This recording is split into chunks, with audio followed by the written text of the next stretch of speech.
तो सबसे बड़ी लगाम जो लगाई भजन लाल जी शर्मा ने मुख्यमंत्री बनते, वो पूरे देश में एक नज़ीर बनी है। भ्रष्टाचारी भाग रहे हैं और अपने बचाव के लिए वो कोर्ट कचहरियों के चक्कर काट रहे हैं। जैसे भाजपा की सरकार आई, आदरणीय नारायण सिंह जी देवल ने सबसे पहले इस इशू को उठाया कि चलने के लिए रोड चाहिए, शिक्षा के लिए शिक्षा मंदिरों में पूरा स्टाफ चाहिए, शिक्षा में डॉक्टर चाहिए। इसके लिए नारायण सिंह जी देवल साहब ने पूरी अपनी कोशिश करके जयपुर में बैठ के एक मंत्री से मिल के कहा है विपक्ष तो कुंभकर्ण की नींद में सो गया। विपक्ष को तो सतर्क रहना चाहिए। देखो, आदरणीय विधायक रतन जी देवासी ने ये 5 साल इनकी सरकार थी, कौन से टाका में पानी डलवा दिया इन्होंने? एक तो बताएं उनको, लगता है कि स्कीम फेल हो गई है। इनका मिशन कुछ और है। जिला बना है, उसका हमें कोई विरोध नहीं, और हमारी जो मांग है वो 100% पूरी होगी और जल्दी होगी, आपको देखने को मिलेगी इस बात की। मंडल अध्यक्ष बनेंगे, पारदर्शिता से बनेंगे, सहमति से बनेंगे, सर्वसम्मति से बनेंगे। प्रदेश की भाजपा सरकार का 1 वर्ष का कार्यकाल पूरा होने जा रहा है।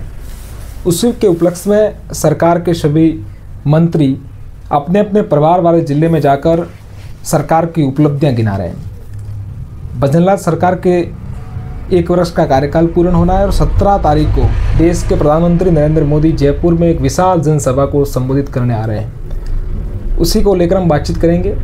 हमारे साथ में भारतीय जनता पार्टी के वरिष्ठ नेता मुकेश कुमार खंडेलवाल हैं। मुकेश जी, प्रदेश की भजनलाल सरकार का 1 वर्ष का कार्यकाल पूरा होने जा रहा है, क्या उपलब्धियां मानते हो 1 वर्ष के कार्यकाल के दौरान? क्या ऐसे काम करवाए जो आप आम जन के बीच में जाकर गिना पा रहे हो?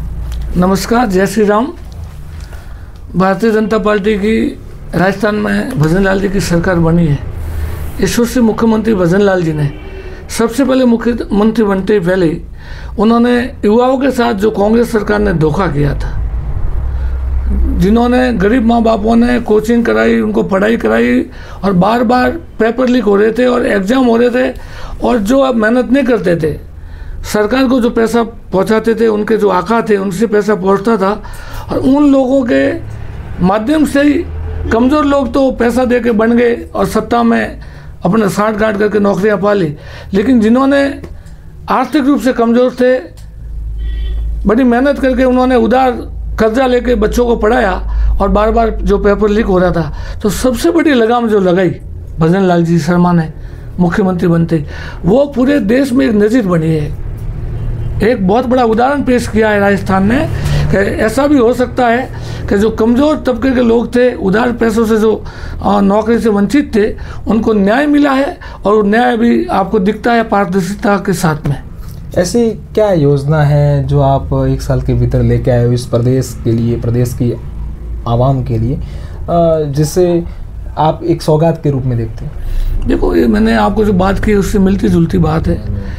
जो पेपर लीक के मामले में जिनको वंचित रखा गया है, उनको 100% नौकरियां मिलेगी, और जो दोषी है उनको जेल हो रही है, भले वो कितना ही बड़ा किसी दल का नेता हो और कितना ही बड़ा उसकी पहचान हो।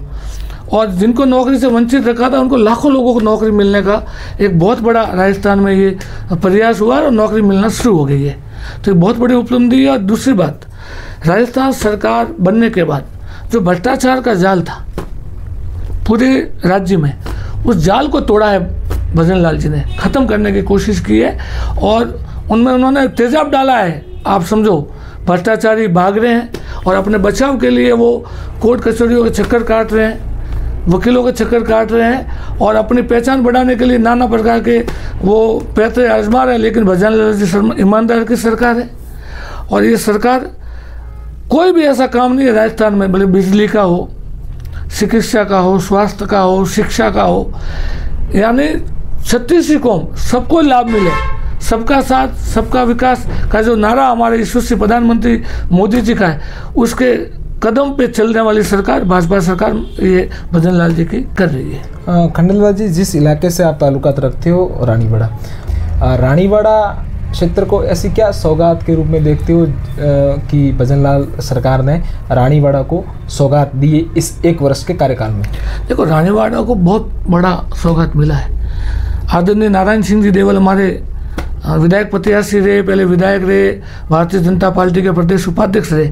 नारायण सिंह जी देवल साहब के नेतृत्व में और उनकी अनुशंसा पर आपने देखा होगा कि रोड जर्जर रास्ता में थी पूरी विधानसभा में, ठेकेदारों को पैसा नहीं मिलता था। कांग्रेस सरकार में तो रोड आधी अधूरी पड़ी थी, कंकर निकले हुए थे, पैदल चलना मुश्किल था, वाहन के तो आप भूल ही जाओ। और हमारे तो आपको बता दूं, जैसे मालवाड़ा से जिस गांव का रहने वाला हूँ, सुन्ना माता जाना है पूरन पंचेरी होके, तो वहाँ पैदल चल नहीं पाते थे।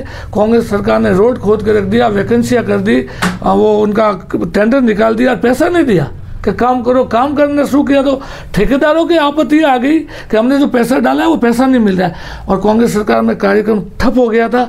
जैसे भाजपा की सरकार आई, आदरणीय नारायण सिंह जी देवल ने सबसे पहले इस इशू को उठाया कि चलने के लिए रोड चाहिए, शिक्षा के लिए शिक्षा मंदिरों में पूरा स्टाफ चाहिए, शिक्षा में डॉक्टर चाहिए। इसके लिए नारायण सिंह जी देवल साहब ने पूरी अपनी कोशिश करके जयपुर में बैठ के एक एक मंत्री से मिल के, आपने देखे होगा अभी 5-7 दिन पहले पशुओं के लिए एक बहुत बड़ा उन्होंने तोहफा दिया, नारायण सिंह जी देवल साहब ने मंत्री जी से मिलके, कि उस गांव में, जिस गांव में बसें सरकार की नहीं जा रही है, पशुपालक कहाँ जाएंगे, वहाँ हॉस्पिटल खोल दिए पशुओं के, मंत्री जी से मिलके।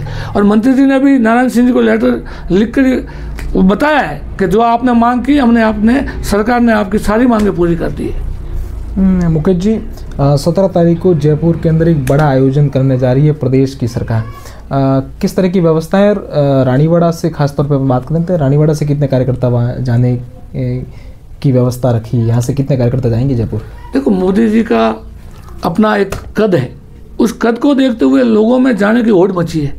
जो हमने टारगेट दिया वो टारगेट पार होते हुए भी लोगों के और फ़ोन आ रहे हैं कि हमको भी जयपुर ले जाए, लाभार्थियों को ले जाना है, मिलने वालों को, समर्थक। उनके अलावा कई लोग ऐसे हैं जो मिडिल क्लास हैं, जिनको पार्टी से लेना देना नहीं है, लेकिन वो मोदी जी और भजन लाल जी सरकार से इतने प्रभावित हो गए हैं, उनके काम से प्रभावित है, उनके विकास से प्रभावित है कि दोनों सरकार, डबल इंजन की जो सरकार है, वो बिना भेदभाव के, बिना भ्रष्टाचार के जो काम कर रही है, उस काम से इतने प्रभावित है कि हम एक बार जयपुर जाके उनका हौसला अफजाई करना चाहते हैं, और मुख्यमंत्री को भी बधाई देना चाहते हैं, और प्रधानमंत्री जी को बताना चाहते हैं कि राजस्थान अभी आगे बढ़ रहा है आपके नेतृत्व में। मुकेश जी, प्रदेश की सरकार के कार्यकाल का 1 वर्ष पूरा हो गया है, और जिस विषय को लेकर आप इस इलाके में खास तौर पे चर्चा में रहे, पॉलिटिकल को छोड़कर अगर अपन बात करें जिले का विषय, जिसको लेकर आपने काफ़ी धरना प्रदर्शन भी किया, और उस वक्त राज्यसभा सांसद, विधायक, भारतीय जनता पार्टी के प्रदेश के पदाधिकारी आए थे और आपका धरना समाप्त करवाया था। अब 1 साल हो गया है, लोगों में अभी भी कंफ्यूजन है कि जिला रहेगा नहीं रहेगा, रानीवाड़ा कहाँ रहेगा, कहाँ जाएगा, कैसे होगा, ये कंफ्यूजन है, और 1 वर्ष का कार्यकाल पूरा हो गया है। इस विषय को आप किस तरह से देखते हो? देखो, हमने कभी 700 जिलों को हटाने की बात नहीं की, 700 जिला बना, उनको बधाई। हमारी मांग है कि रानीवाड़ा क्षेत्र जो है वो 700 जिले में नहीं रहना चाहता था, वो जालोर जिले में था, वो रखे, यहाँ भिंडमाल जिले को जिला बनाकर उसमें जोड़ा जाए। हमने 54 दिन धरना प्रदर्शन किया और शांतिपूर्ण किया, पीसफुल किया। कांग्रेस सरकार का एक भी मंत्री हमको मिलने नहीं आया, ना उनका कोई नुमाइंदा आया। तो हमने पूरी मांग की, और हमारे भारतीय जनता पार्टी के पदाधिकारी आए और उन्होंने ये बात हमको कही थी कि भाई आप धरना को समाप्त कीजिए, और जो अनशन पे हम बैठे थे उन्होंने जूस पिला के हमारा धरने को समाप्त कराया। लेकिन समाप्त हम नहीं कह सकते थे उसको, हमने कहा था हम स्थगित कर रहे हैं धरने को जब तक हमारी मांग पूरी नहीं होगी। लेकिन हम फिर जयपुर गए, हमारी बढ़िया अच्छी सी बात हो गई, जो कमेटी बनी उनके चेयरमैन से, संबंधित मंत्रियों से, उसके कमेटी के चेयरमैन से सारी बात हुई। तो ये बात का निष्कर्ष निकला है कि रानीवाड़ा के साथ न्याय होगा और जल्दी होगा। रानीवाड़ा की जो मांगे हैं, क्षेत्र की जो मांगे थी, और मांग ग्राम पंचायत ने अपने ग्राम पंचायत की ग्राम सभा में प्रस्ताव लिया है, हमने कोई मांग हवा में नहीं की है। हर ग्राम पंचायत से प्रस्ताव आया है कि हम लोग इधर नहीं उधर रहना चाहते हैं, 700 जिला बना है, उसका हमें कोई विरोध नहीं, और हमारी जो मांग है वो 100% पूरी होगी और जल्दी होगी, आपको देखने को मिलेगी इस बात की। कब तक और कैसी मांग पूरी होगी? देखो, सरकार है, सरकार सारे अपने समीकरण देखता है, और जल्दी पूरी होगी। बहुत बड़ी मांग है वैसे, और ये मांग मुझे लगता है कि आपको जल्दी इसकी खुशखबरी मिल जाएगी, बहुत ही जल्दी। गत दिनों और कैबिनेट मंत्री राज्यवर्धन सिंह राठौड़ ने कहा था कि सब कुछ क्लियर है, सिर्फ घोषणा बाकी है।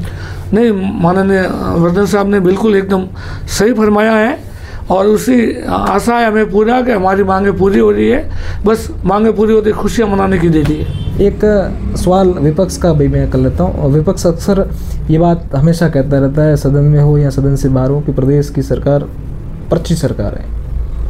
देखो साहब, ये विपक्ष तो कमजोर विपक्ष है, कोई यही नहीं, विपक्ष नाम की चीज़ ही नहीं रही। आपने अभी उपचुनाव देखा होगा, जनता ने हमारा तो एक ही, हम लोग भाजपा की सीट थी, बाकी सब कांग्रेस की और वो सीटें थी। क्या हुआ, 7 में से 5 सीटें भाजपा जीती है। इससे आप अंदाजा लगा सकते हो कि कहाँ है विपक्ष। विपक्ष तो कुंभकर्ण की नींद में सो गया। विपक्ष को तो सतर्क रहना चाहिए, जनता की आवाज़ सत्ता तक पहुँचाएगी। देखो चूक गई है सत्ता तो, हालांकि सत्ता चूकती नहीं है, विपक्ष के पास मुद्दा भी नहीं है। यदि कोई मुद्दा होता, सरकार इतने बढ़िया पारदर्शिता से बिना भेदभाव के विकास कर रही है, इसलिए विपक्ष एकदम अस्पष्ट हो गया है। यदि कोई मुद्दा होता तो विपक्ष उठाता, और उठाता तो ये अभी 5 सीटें भाजपा जीतती नहीं। भाजपा का डंका बज रहा है और विपक्ष तो बिल्कुल सोया हुआ है। आप देख लो विपक्ष है कहाँ। विपक्ष अपने खिंचातानी टांग खिंचाई में है, एक उस ग्रुप में दौड़ रहा है, एक उस ग्रुप में कर रहा है। परिस्थिति तो उनके वहाँ हो रही है, क्या मालूम कोई किसका ग्रुप है, कोई किसका ग्रुप है। और इसका नतीजा अभी राजस्थान सरकार ने जो काम किया है उसका जनता ने दिया है। उपचुनाव तो सरकार के खिलाफ हमेशा चुनाव होता है और वो सरकार के पक्ष में आया। इससे आप अंदाज़ा लगा सकते हो कि विकास की एकदम गति बढ़ रही है और विपक्ष खत्म हो रहा है। रानीवाड़ा विधायक रतन देवासी ने जल जीवन मिशन को लेकर सवाल किए, आपकी कोई प्रतिक्रिया इस पूरे विषय को लेकर? देखो, आदरणीय विधायक रतन जी देवासी ने, ये 5 साल इनकी सरकार थी, कौन से टाका में पानी डलवा दिया इन्होंने? एक तो बताएं उनको, उनके जो काम टाके बनाए थे ना, उनमें क्रैकें आ गई है। उनके जो भ्रष्टाचार के टाके थे, भ्रष्टाचार की रोडें थी, भ्रष्टाचार का स्ट्रक्चर था, वो जर्जर हो गया है। अब तो हम उसको रिपेयरिंग करके पानी डालेंगे। कहाँ है उनके साहब? पानी डालने के लिए जो स्ट्रक्चर चाहिए वो कांग्रेस खा गई। आपने देखा होगा, हमने पाने वाला था, हजारों करोड़ केंद्र सरकार ने पैसा भेजा, वो दूसरे मद में खर्च कर लिया। अब 20,000 करोड़ भेजते हैं, 2,000 करोड़ खर्च करते हैं, बाकी का पैसा हिसाब किताब भी नहीं दे, आगे नहीं बढ़ने दिया इन्होंने काम। तो पानी अभी आ रहा है। उन्होंने सवाल किया है कि ये जल जीवन मिशन स्कीम है वो पूरी तरह से फेल हो गई है इस इलाके के अंदर। अरे साहब, कांग्रेस फेल हो गई है, इसको लगता है कि स्कीम फेल हो गई है। इनका मिशन कुछ और है। अभी इनको लगने लग गया है, सबको, कांग्रेस वाले सभी को लगने लग गया है कि भ्रष्टाचार वालों को छोड़ेंगे नहीं। भाजपा भ्रष्टाचार कर रहे हैं, वो एक भी नहीं छोड़ेगा, वो कितना ही बड़ा आदमी हो। और हर घर में जल पहुंचाने की भारतीय जनता पार्टी की जो मंशा है, आदरणीय मोदी जी की मंशा है, और भजन लाल जी ने तो ठान लिया है कि हर घर जल पहुंचा के रहूँगा। हर घर को, भले वो कांग्रेस का कार्यकर्ता हो, कांग्रेस का वोटर हो, या भाजपा का हो, या कोई और दल का हो, सबके घर पानी पहुँचाऊँगा। उनको पानी पिलाने का काम भारतीय जनता पार्टी सरकार कर रही है और आगे भी बढ़िया तरीके से करेगी। अंतिम सवाल, भारतीय जनता पार्टी संगठन के आप जिला चुनाव अधिकारी हैं, संगठन के हिसाब से मैं 6 चुनाव अधिकारी। आपके पास चुनाव का पूरा जिम्मा है। कब तक चुनाव प्रक्रिया संपन्न होगी? जिले के नए पदाधिकारी कब जिले वासियों को मिलेंगे? मंडल के पदाधिकारी कब मिलेंगे नए? ये कब तक प्रक्रिया पूरी? देखो, हमारे प्रदेश के जो चुनाव अधिकारी जी है, आदरणीय नारायण जी पंचारिया, उनके निर्देशन में पूरे राजस्थान में ये चुनाव हो रहा है।